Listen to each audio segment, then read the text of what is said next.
Olá pessoal, tudo bem com vocês? Eu espero que sim.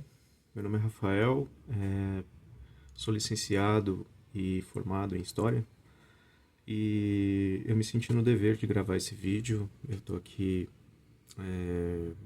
fazendo algumas pesquisas no YouTube, identificando algumas dúvidas das pessoas e nós vamos falar hoje sobre o racismo estrutural.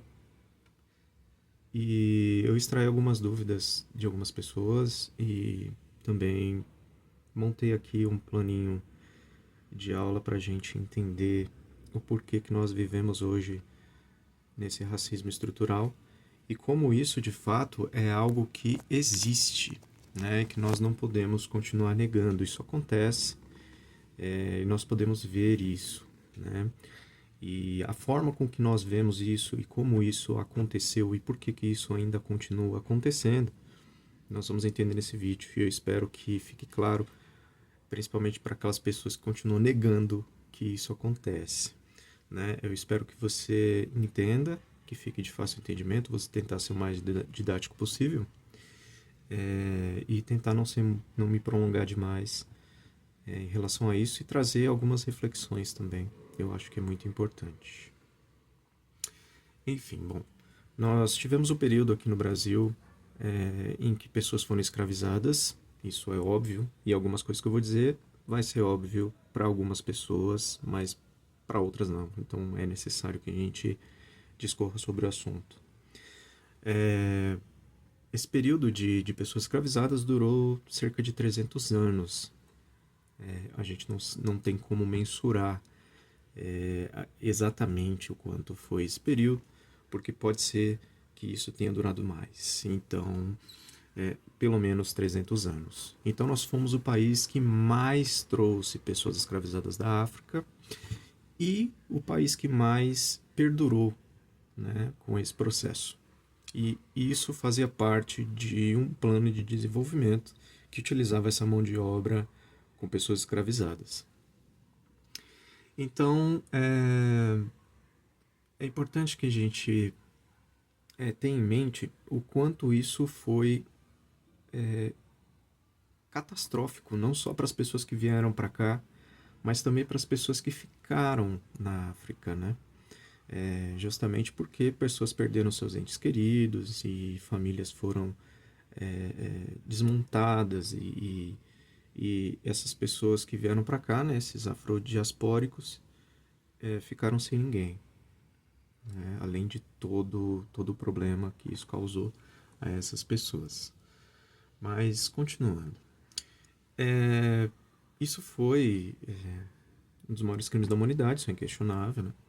E destruiu famílias, apagou culturas e deixou marcas muito profundas, não só nas famílias e no processo e nas pessoas, mas na nossa cultura como um todo.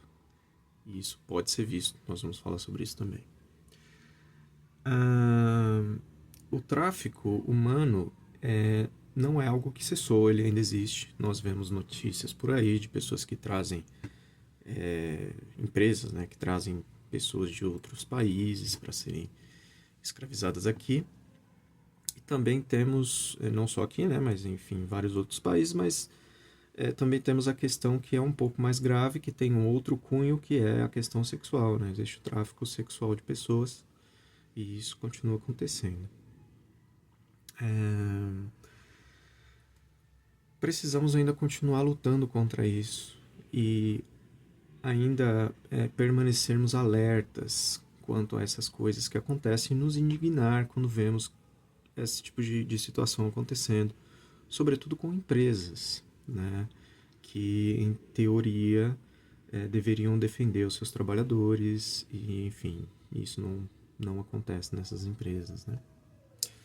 Bom, nós tivemos pressões para o fim desse processo, né?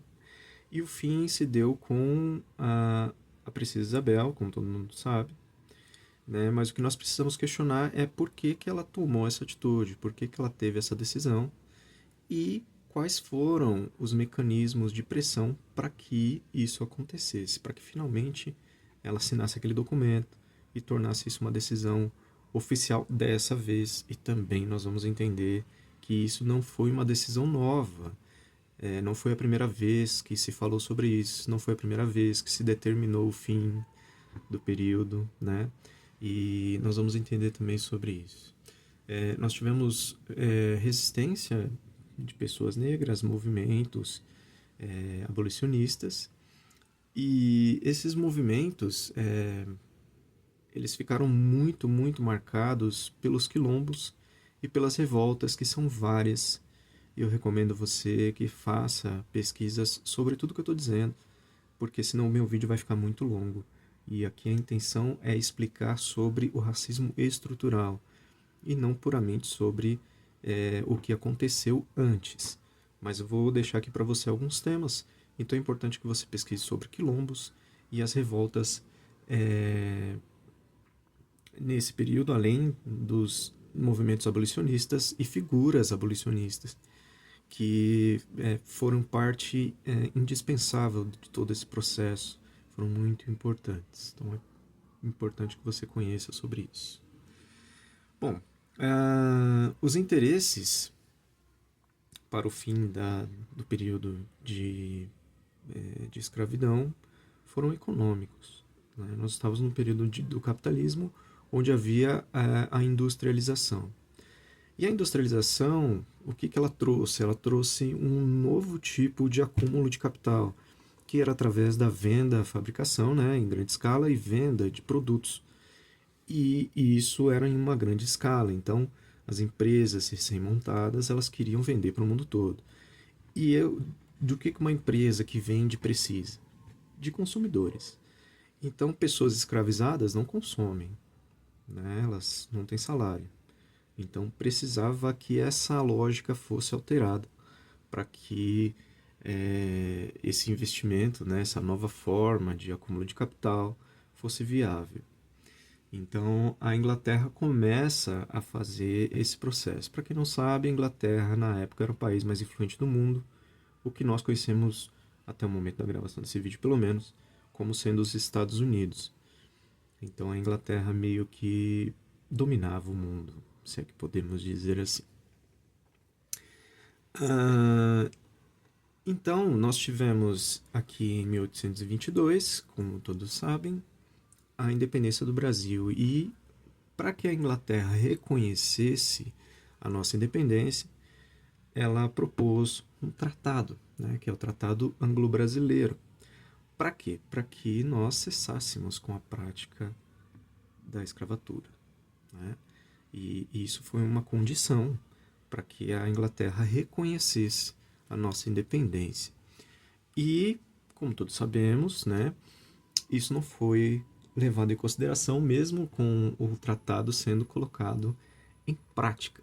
Então, o tratado foi de 1826, um pouco depois, né, e assegurava que as medidas nesse sentido seriam totalmente colocadas em prática até 1830.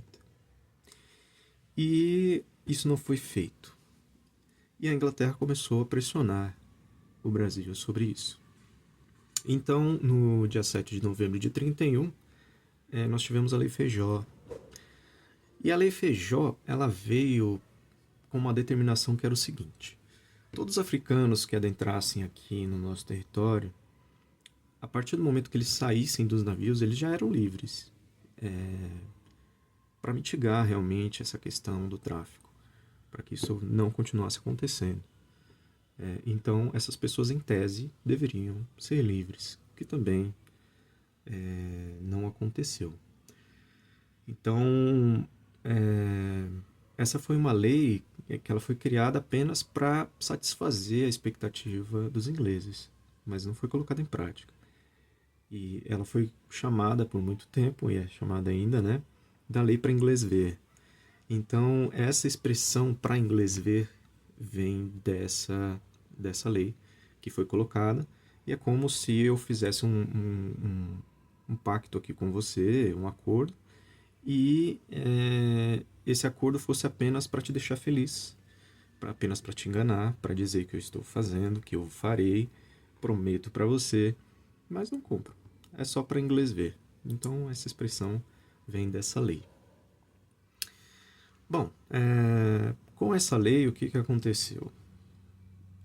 Como oficialmente e como estava na lei que deveria realmente haver a cessação disso tudo, né? A cessação dessa parada toda, e isso não aconteceu. O que isso acabou culminando? Acabou culminando na, na extração ainda maior de escravos da África para o Brasil. Então, no período de 31 a 45, né, que foi o período que perdurou essa lei, nós tivemos 470 mil escravos trazidos da África para cá. E esses 470 mil é uma estimativa que nós temos enquanto historiadores, porque é o que se tem conhecimento, é o que se está documentado, é uma estimativa realmente. Mas a expectativa é que tenha sido muito mais pessoas.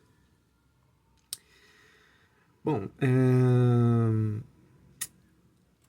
e aí, com essa lei, é óbvio que houve uma condescendência, né, e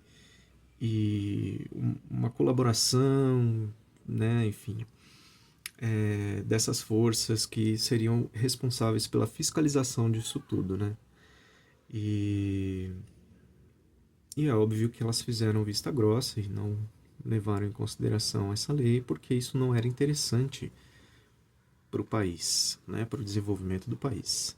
E a opinião pública é importante também a gente frisar que durante todo esse período ela também foi favorável. Pessoas comuns, pessoas como nós, foram favoráveis para que esse regime continuasse acontecendo e que mais e mais pessoas fossem trazidas, porque não havia uma outra forma de desenvolvimento segundo o pensamento dessas pessoas, né?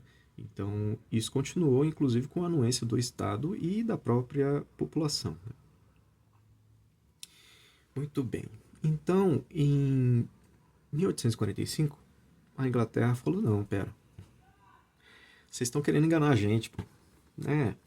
E, finalmente, a Inglaterra tomou partido e tomou uma decisão meio brusca, que foi a utilização do poder bélico. Então, qualquer navio que fosse flagrado numa fiscalização que tivesse ali indícios de ser um navio negreiro, seria abatido, né? E aí essa fiscalização ela acontecia e alguns navios realmente foram abatidos, mas fez com que os portugueses conseguissem aí trazer essas pessoas de uma outra forma, né? de um outro modo, né? Continuava sendo de navio, obviamente, mas era muito fácil para que essas pessoas que eram da fiscalização saberem que o navio trazia pessoas escravizadas. Por quê? Porque os navios, eles cheiravam mal. As pessoas defecavam, vomitavam, urinavam ali durante meses no trajeto. E elas ficavam imóveis. Então não havia um processo de limpeza, né? Então o odor muito característico entregava isso, né? E dava para perceber de longe, quando o navio passava, realmente o odor permanecia ali e irradiava para todos os lados, né? Espalhava bastante, era muito fácil perceber. Então os comandantes, né, essas pessoas que faziam esse processo de busca e tudo mais, eles de busca por pessoas escravizadas no continente africano, eles usaram de artimanhas, inclusive trazendo galinhas de Angola dentro dos navios, né? As galinhas de Angola têm um cheiro muito forte, muito característico e que meio que dava uma disfarçada nisso, né? E inclusive nós temos, né, aqui trazendo uma curiosidade, o porto de Galinhas em Pernambuco tem esse nome, não é à toa. É um porto que, na teoria, era um porto de galinhas, para desembarque de galinhas que vinham importadas do continente africano, mas na realidade não era isso. Né? Ali desciam pessoas escravizadas e por isso que esse porto tem esse nome até hoje, inclusive. É por conta disso. Porto de Galinhas. Tá aí. Enfim. E nós tivemos, por conta disso, um aumento muito grande no valor dessas pessoas para esses senhores. Então, mais do que a terra, mais do que a casa, mais do que qualquer bem, mais do que a agricultura e tudo aquilo que ele vendia, o escravo valia mais. Então, as pessoas começaram ficam como um status o quanto a pessoa era rica de acordo com a quantidade de escravos que ela tinha. Né? Então, quanto mais escravos a pessoa tinha, maior era a sua riqueza. Né? Ela não precisava declarar nada, era só apresentar a quantidade de escravos que ela tinha na sua propriedade e também era a sua propriedade. Então, seguindo, por mais essa continuação da pressão inglesa, ela continuou. Perceberam que eles estavam realmente enganando, que estava continuando esse processo. Então, novamente, foi feita uma outra lei, que foi em 1850, que é a Lei Eusébio de Queiroz, que proibiu o tráfico de uma vez por todas e a Inglaterra ficou realmente ali em cima. E de fato isso teve que acontecer. Não teve jeito, né? Então, realmente ali cessou, não totalmente, mas praticamente zerou a questão do tráfico. Só que aí nós tivemos um outro problema.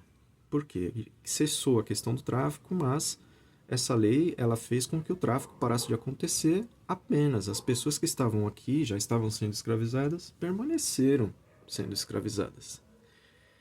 E aí aconteceu o episódio que, na minha opinião, é o mais triste dessa história toda. Se é que existe o episódio mais triste, mas na minha opinião sim, que foi a questão deles utilizarem mulheres como reprodutoras. Então, já que a gente não podia trazer mais pessoas escravizadas, vamos fazer com que as mulheres tenham mais e mais filhos. Então, assim que a menina entrasse no processo menstrual, ela já iniciava o processo ali de para ter filhos, né? Um processo, enfim, para que o senhor pudesse vender ou acumular mais escravos, né? Essa para mim é a questão mais triste. A gente não faz ideia do que essas mulheres devem ter sofrido durante esse período, né? Então foi algo realmente assustador, né? Mulheres utilizadas apenas ali para esse fim. Então, em 1871, ou seja, 21 anos depois, foi necessário, também por conta da pressão inglesa, a criação de uma lei, a Lei do Ventre Livre. E a Lei do Ventre Livre determinou que os filhos de mulheres escravizadas nasceriam livres. Precisou existir uma lei com esse intuito. Então, até aqui para você ter ideia de tudo isso que aconteceu, da forma que aconteceu, com a anuência do Estado, com a anuência das pessoas que aqui estavam, enfim, havia todo esse sofrimento. E aí, em 1885, nós tivemos a Lei dos Sexagenários. O que era a Lei dos Sexagenários? O que é um sexagenário? Sexagenário é uma pessoa que tem 60 anos ou mais. Então, a partir daquele momento da promulgação dessa lei, em 1885, toda pessoa escravizada que tivesse 60 anos ou mais estava livre. O que é uma lei que não serve para nada, porque, segundo os próprios historiadores, uma pessoa escravizada durava ali no máximo 8 anos, durante ali o período em que ela era escravizada, era mais ou menos esse o período. Então, raramente uma pessoa chegava aos 60 anos, e levando também em consideração a idade que as pessoas, mesmo não sendo escravizadas, chegavam naquela época. Não era essa a estimativa de vida. Então não adiantava de nada, era uma lei que não fazia sentido algum. E, enfim, e levando em consideração também que essa lei foi aplicada 3 anos antes da lei que nós vamos falar agora, que é a Lei Áurea, que é de 88. Então, sexagenários em 85, Lei Áurea em 88, que pôs fim à escravidão no Brasil. Que foi assinada pela Princesa Isabel e tudo isso.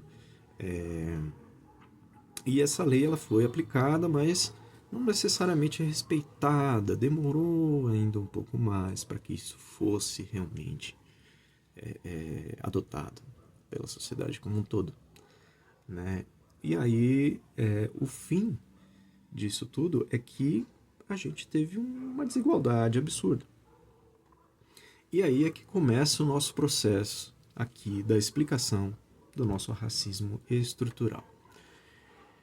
Então nós tivemos em 1889 a Proclamação da República.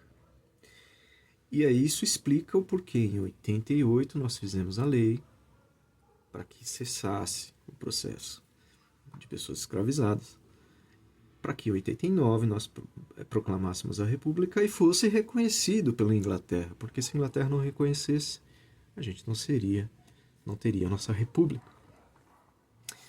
Então, nessa Constituição de 89, depois da abolição, o que aconteceu com essas pessoas que foram libertas? Esse questionamento é importante. Elas foram deixadas de lado, foram jogadas à própria sorte, deixadas à míngua. Inclusive, pessoas escravizadas, elas que foram libertas, enfim, elas tentaram sobreviver sem aquela lógica, não conseguiam e voltavam para as terras dos senhores, pedindo para que continuassem com o processo, porque ela não tinha como sobreviver. E o senhor, ele na época que ele mantinha essas pessoas, ele tinha uma edícula, geralmente, ou um porão, no qual era chamado de senzala, né?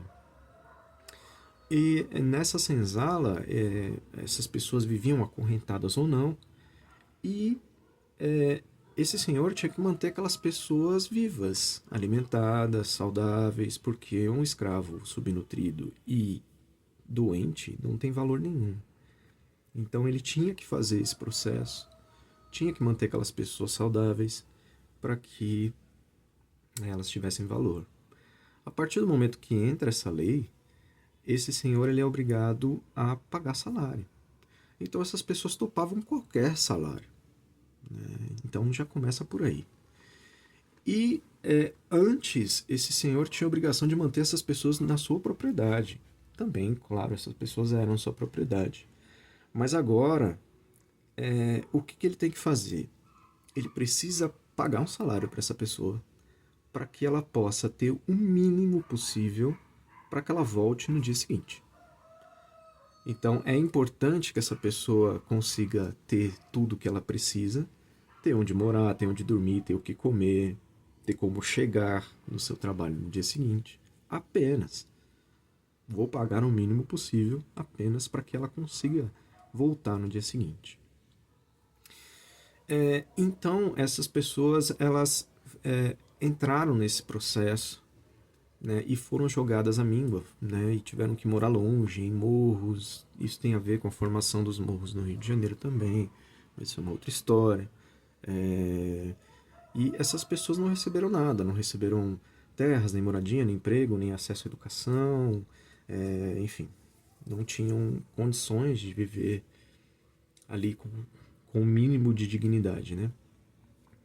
E a Constituição ela não ofereceu nenhum tipo de apoio, nenhum tipo de reparação. E essas pessoas ficaram realmente à mercê da própria sorte, né? E a intenção clara dessa elite, né, era que essas pessoas morressem, né, eram tratados de fato como animais enquanto propriedade e depois também permaneceram nessas condições. Então essas pessoas eram livres, mas eram livres apenas ali no papel, apenas no papel mesmo, né? Não tinha uma questão de liberdade, né? E isso nos remete também aos dias de hoje, nós vamos comentar sobre isso. Ahn, e isso explica o porquê que pessoas que são ascendentes dessas pessoas que foram escravizadas permaneceram é, em situação de pobreza por gerações, gerações e gerações e gerações. E isso ainda continua acontecendo. Né? Uma estimativa diz que uma pessoa que sai dessas condições e que precisa ingressar na classe média, não é nem ser rica nem nada, ela precisa de 15 ou 16 gerações. Então, nós estamos talvez na oitava geração desde que isso aconteceu, né? Sendo bastante otimista, a depender aí, enfim, de cada caso, mas nós estamos nesse processo ainda. Então, falta muito tempo. E, enfim, continuando. É, então, o racismo que nós temos hoje é oriundo dessa história. É daí que vem. Né? E nós precisamos, além de tudo isso, pensar que não se trata de uma ofensa, não se trata de você chamar alguém de alguma coisa ou de outra, por conta da condição da pele dela. Isso diz muito mais sobre você do que sobre ela.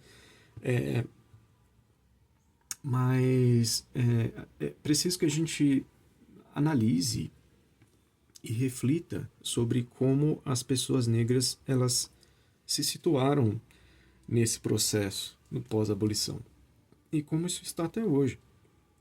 Né? E muitas pessoas negam que exista o racismo estrutural, que isso é uma invenção, que isso é... Enfim, as pessoas são negacionistas em relação a isso. Ó, o Galo está aqui junto comigo. E como a gente percebe isso? A gente percebe isso de uma forma muito, muito clara, todos os dias. Está estampado aí na rua, enfim. Eu vou te dar aí algumas dicas. Né? Primeiro, quem são as pessoas na universidade? Coloque no Google colação de grau de um curso qualquer. E aí, coloca lá fotos, você vai ver. Quem são a maioria das pessoas? Maioria mesmo. Se tiver uma ou duas pessoas negras, é muito.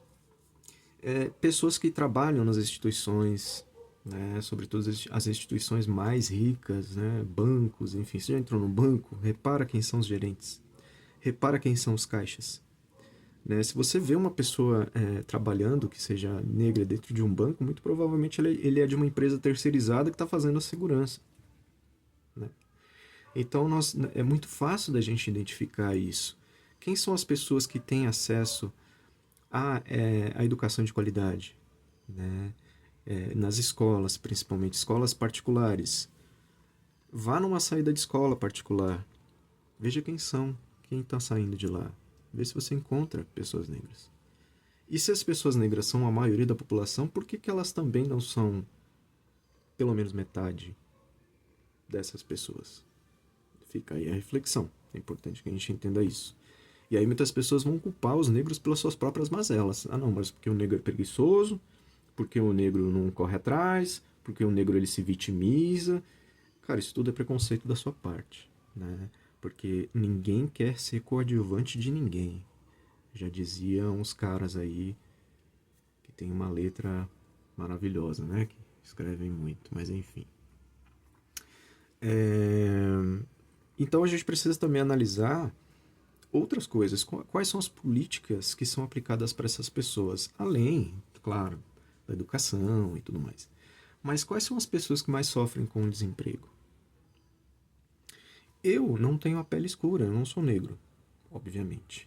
Mas eu conheço pessoas negras que têm queixas em relação a isso, de estar no processo seletivo, de claramente serem mais capacitadas e de perderem a vaga para alguém branco. Né? Isso realmente acontece. E a gente olhando para as empresas, a gente percebe isso.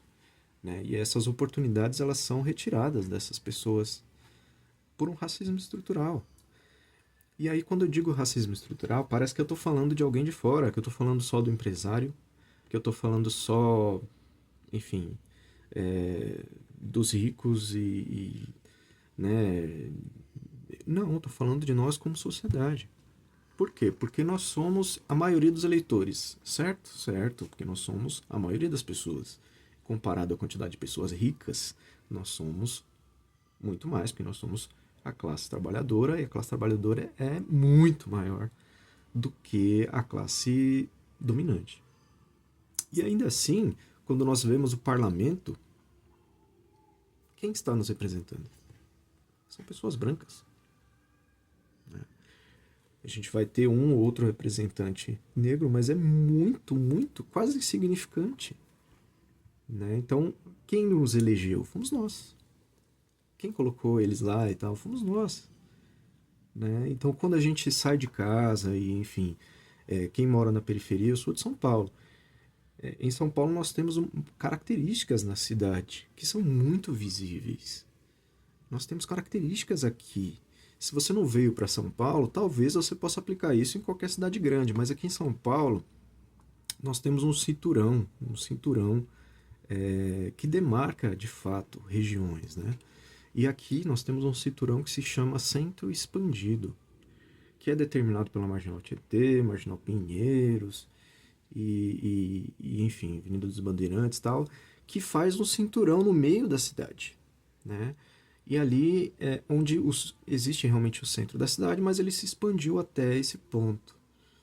E dentro desse centro expandido, que muito provavelmente eu acredito que a maioria das pessoas conheça, é onde está os centros, né, de economia, né, os centros de capital, enfim, é onde fica a Avenida Paulista, onde fica a Berrini, onde fica a Faria Lima, Pinheiros, Barra Funda, enfim, vários bairros que fazem parte dali que são bairros de pessoas brancas, né?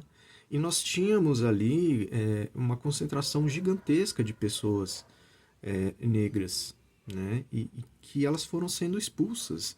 E não expulsas literalmente, você é negro, vai embora. Não, porque essas pessoas elas tendem a receber menos, elas tendem a perpetuar uma questão de pobreza, porque elas têm menos oportunidade.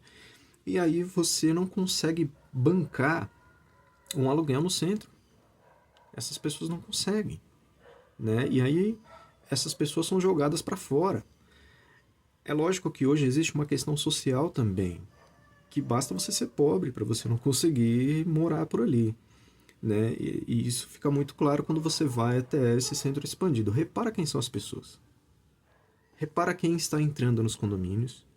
Repara quem é o atendente. Repara quem é o motoboy. Repara quem é o Uber, né?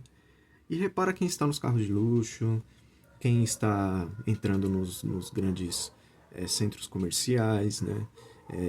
É muito fácil a gente perceber. E ali existe um glamour que parece que São Paulo é aquilo.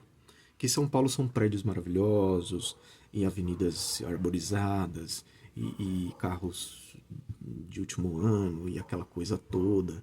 Né? Parece que São Paulo é aquilo, e São Paulo não é aquilo, meu amigo. Se você veio para São Paulo e não saiu do centro expandido, você não conhece São Paulo.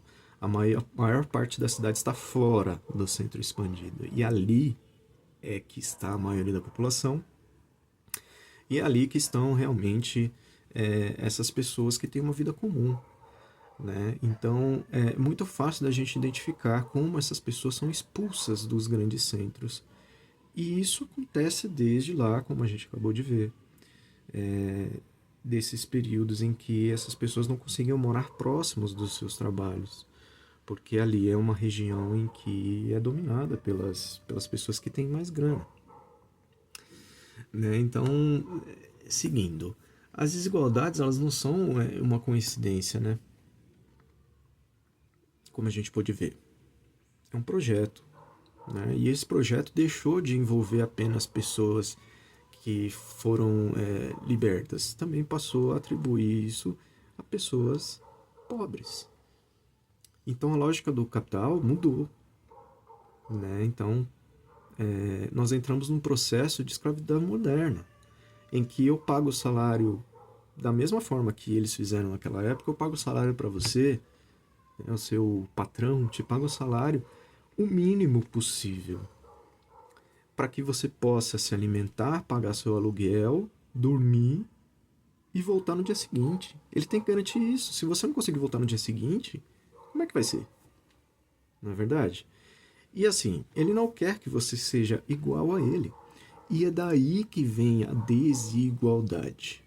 Porque existem pessoas que não querem que você seja igual a eles.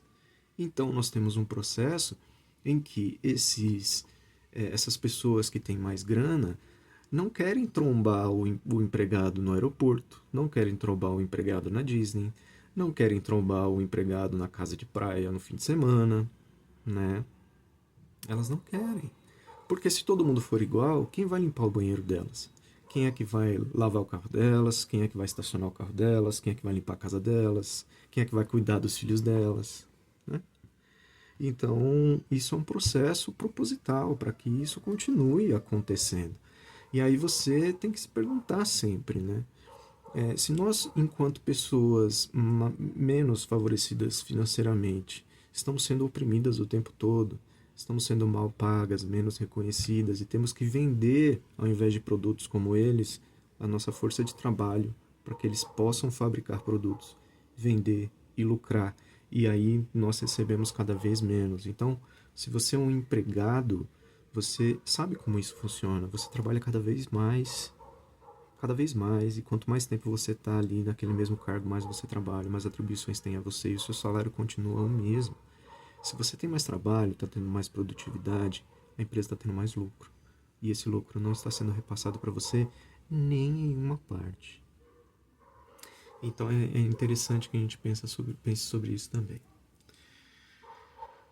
Bom, nós precisamos, então, enquanto sociedade, nos alinhar e nos aliar também para que a gente possa mudar as leis, as estruturas de todo esse status quo. Né? E precisamos principalmente reconhecer que nós, enquanto sociedade, somos racistas. E é muito difícil a gente reconhecer que a gente é racista. É muito difícil. Né? Porque, não, eu não sou. Ninguém vai admitir isso. Que a pessoa é racista, ninguém vai admitir isso. Só que nós vemos isso nas nossas próprias atitudes, e isso está no nosso inconsciente. Por quê? Existe uma questão chamada inconsciente coletivo, que também recomendo que você pesquise, é muito interessante. E nós vivemos nesse inconsciente coletivo. Você vota em pessoas brancas ou não? Você vota em pessoas negras? Você que é negro, você se lembra de ter votado só em pessoas negras? E pergunto mais, você se lembra de ter votado em pessoas que saíram do mesmo meio que você? Pessoas que moram em lugares como você, né? Que saíram de lugares como você, que, enfim, que têm a sua vivência. Ou você escolheu pessoas que estão lá no centro expandido, vamos dizer assim, que têm outra vida, que têm outras prioridades. E se essas pessoas, diante desse cenário todo, elas priorizam apenas elas mesmas e nos utilizam apenas como mão de obra barata ou qualquer coisa nesse sentido, você acha que elas estando lá no parlamento, na política, em qualquer lugar, elas vão fazer algo por nós, para que nós sejamos iguais a eles? É pouco provável, bem pouco provável. Então nós precisamos, sim, eleger pessoas negras. Enquanto sociedade, nós precisamos eleger pessoas negras. E aí você vai me dizer, não, eu elejo de acordo com a competência. Então, mas isso não quer dizer nada, né? A cor da pele não indica a competência de ninguém. Então, você tem a obrigação, sim, de eleger pessoas negras. Na próxima eleição, pense nisso. Nós precisamos mudar esse cenário. E para que a gente consiga mudar esse cenário, nós precisamos colocar representantes que, de fato, combatam isso. E é preciso que as pessoas vejam essas pessoas dentro desses lugares, ocupando esses lugares, fazendo políticas voltadas para isso. Porque a gente não pode achar normal que as pessoas tenham que esperar 16 gerações para elas conseguirem alguma coisa. E tem gente que é contra a lei de cotas, né, nas universidades. E aí a universidade é pública, meu amigo. Para que existe a universidade pública? A universidade pública, ela existe para que pessoas que não têm condições de pagar uma universidade possam fazer a universidade, possam fazer o curso. E aí o que nós vemos dentro das salas das universidades são pessoas brancas. Ah, mas porque o negro não estudou, o negro não sei o quê? Cara, veja as escolas públicas como estão. Veja como a rotina de uma pessoa que não tem grana, como ela faz para estudar. Muitas vezes ela tem que trabalhar e estudar ao mesmo tempo. Né? Se ela não consegue fazer esse processo, ela acaba abandonando ou a escola ou a própria universidade. A gente não é de ferro. Né? Então as pessoas normais não ganham o carro dos pais aos 18 anos, né? Não moram em apartamentos de alto padrão, não vão e voltam na universidade de Uber todo dia. Né? Então, são situações que a gente precisa lembrar. Né? A lei de cotas ela existe e ela é muito necessária. E aí, aqui um parêntese gigantesco. As universidades públicas elas têm que priorizar pessoas em menor condição financeira. E não devem ser tratadas de forma igual. Isso não existe, não deve existir. Porque senão a gente fecha as portas para as pessoas que têm menos grana. E o intuito de existir uma universidade pública deveria ser esse, priorizar as pessoas que têm menos renda. Então, ao invés de a gente ter uma cota social de 10% e uma cota racial de 5%, por que a gente não inverte o quadro? Por que ao invés disso eu não tenho uma cota para pessoas que têm dinheiro de 10% e o resto que seja para as pessoas que têm menos grana? Fica aí a reflexão.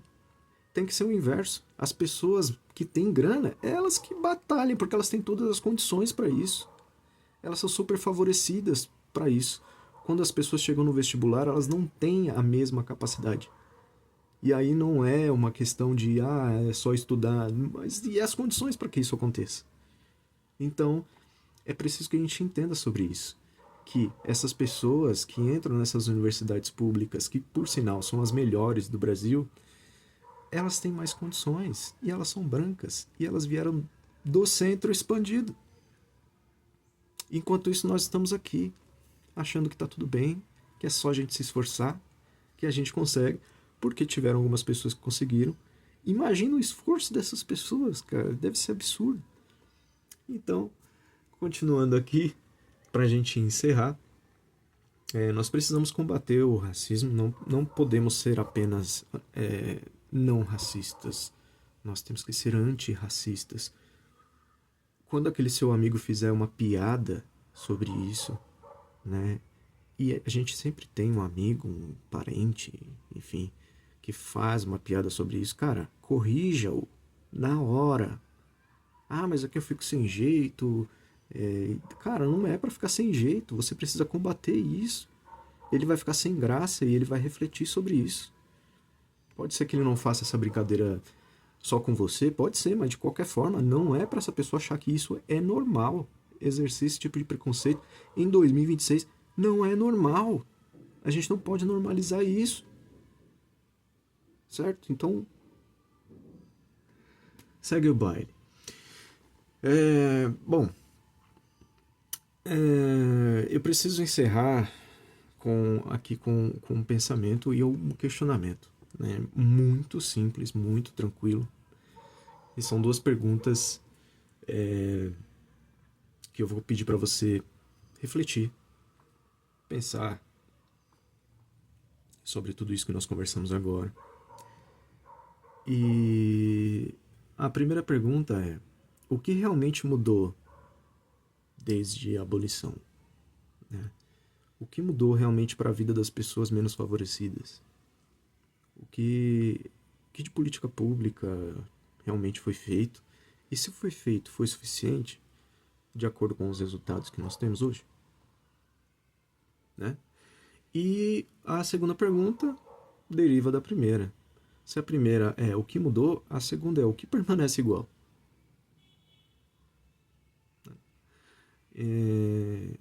Então, a gente precisa pensar o que nós podemos fazer. enquanto pessoas, enquanto em sociedade, para que a gente possa agir realmente em comunidade, individualmente também, enfim, para combater o racismo, né? E por isso é que o ensino de história é tão importante, para que a gente possa relembrar o porquê que nós chegamos aqui. Quando você nasceu, toda essa sociedade já estava pronta, com todos os seus preconceitos. E aí nós temos uma questão que é que essas ideias, muito provavelmente, esses preconceitos, provavelmente não, com toda certeza, que as pessoas têm, que nós todos temos, eles não nasceram conosco, eles foram colocados em nós através de um pai, de uma mãe, de um tio, de um primo, de um amigo, né, de um influencer na internet, né, e nós compramos essa ideia. Mas essa ideia não é nossa, esse pensamento não é nosso, nós não refletimos, nós aceitamos. Porque não é possível que alguém aceite algo assim, refletindo. Não faz sentido. Né? Então, eu vou trazer aqui para você uma metáfora. Né? A história e o evento é real, tá? Que é sobre o ovo de cuco. E você deve ter dado risada agora. Que ovo de cuco? Tem nada a ver com o assunto, esse cara tá doidão. Mas olha só, a mamãe cuco, ela não gosta muito de ter os ovos ali, de cuidar, de zelar por ele e tudo mais. Então o que, que ela faz? Ela procura um ninho que esteja que esteja ali com os ovos, mas que a mamãe desses pássaros tenha ido buscar comida, né, para ela mesma se alimentar, afinal os ovos ainda não eclodiram, e aí ela ela fica ali procurando e tudo mais, e ela deixa ali o seu ninho, enfim. E aí essa mamãe cuco vai lá, pega o ovo dela e puf, taca dentro do ninho da outra mamãe pássaro com todos os outros ovos ali, né? E vai embora. Segue a vida. Tô livre. E aí a mamãe pássaro volta e a mamãe pássaro não sabe contar, né? Ela olha ali e fala, é isso mesmo. E aí começa a chocar todos os ovos ali. Normalmente, o ovo de cuco geralmente é muito maior do que os outros, mas ela não percebe. E segue o baile. Ela vai lá e começa a chocar aqueles ovos. E aí o ovo de cuco, ele, quando o cuco sai do ovo, ele é meio desajeitado e ele é muito grande, né? Até por conta também, por isso o ovo dele é maior. Então, quando ele sai, ele se estica e, pelo fato do ninho ser pequeno, quando ele faz esse processo de se esticar, ele acaba jogando os ovos para fora. E quando a mamãe volta, ela chega lá e vê só aquele lá e fala, ué, cadê os outros? Ah, alguém deve ter roubado, alguma coruja passou por aqui, um tucano, sei lá, e comeu meus ovos. Sobrou esse aqui, então é isso, esse é meu filho. E aí ela passa a alimentar só aquele cara, né? E aquele cuco vai receber toda a atenção e toda a comida. E o que que isso... Qual que é a metáfora disso tudo? Essas ideias que colocaram na nossa cabeça, essas ideias que nos fizeram pensar, que nos fizeram ter preconceitos, não só em relação ao racismo, mas os outros vários preconceitos que nós temos, elas são ovo de cuco. São ideias que colocaram na nossa cabeça e que nós compramos, que nós aceitamos, que nós não questionamos. Então é importante questionar sempre. Questionar aquilo que eu estou pensando. Se o que eu penso é ruim para outra pessoa, então está errado. Se o que eu penso segrega a outra pessoa, então está errado. É simples o pensamento. Por que eu devo segregar alguém por causa da cor da pele dela? Por que eu devo ter preconceito ou achar engraçado algo que aquela pessoa é e ela não é uma escolha mudar, né? Por quê que isso é engraçado? Então nós temos que refletir sobre isso. Então encerro a aula com essa indagação que entender o passado como nós fizemos agora, é o primeiro passo para que a gente possa mudar o futuro. E entender que você faz parte disso, eu faço parte disso. Não é o outro que tem que mudar. Não é alguém que teve uma reação racista, né? Esse também, mas não é só ele, não se trata só dele.